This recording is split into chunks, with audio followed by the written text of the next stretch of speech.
તમે ઘણા બધા તમે શાસ્ત્રો તમે વાંચેલા છે, ઘણા બધા તમે શાસ્ત્રોના પાઠ કરેલા છે. શાસ્ત્રોમાં સૌથી વધારે પ્રિય પાત્ર તમારું કોણ છે? આ ગૌ એ સામાન્ય કોઈ પશુ નથી. જો ગાયને તમે પશુ માનતા હોય ને તો ભૂલી જજો. ગૌ એ સાક્ષાત એક શક્તિનું સ્વરૂપ છે. આ પૃથ્વી એ જ ગૌ માતા છે. અને મારી ધરણીધર ભગવાનની કથામાં આ જ વસ્તુ આવે છે. એટલે કથાઓ કરો છો, એટલા તમે ગ્રંથો વાંચો છો, તમને ક્યારે ભગવાનનો સાક્ષાત્કાર થયો? હવે આટલી મોટી ગુપ્તવાળી વાત કીધી છે.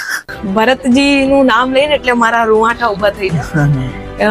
કેમ કે ભરતજી એ પ્રેમનું સ્વરૂપ છે અને પ્રેમ વગર તમે પરમાત્માને ના પામી શકો. કેમ કે રામજીને કોઈ પ્રિય હોય તો એ ભરતજી છે. એટલે જ અમને ભરતજી પ્રિય છે. હમ દાસાનું દાસ છે. આમ જપથી જ તમે બધું પામી શકશો. દેખી લો, સાક્ષાત છે પ્રેમાનંદજી મહારાજ છે.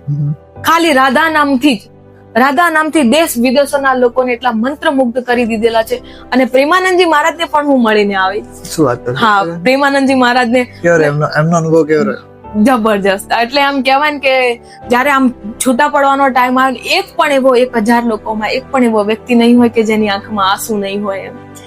અને એમ થાય કે ઠાકોરજી જુદા પડી રહ્યા છે, ઠાકોરજી જતા રહે છે. ઘણા લોકો નામ જપ કરે છે પણ એમાં મન નથી લાગતું. એના વિશે તમે શું કહેશો?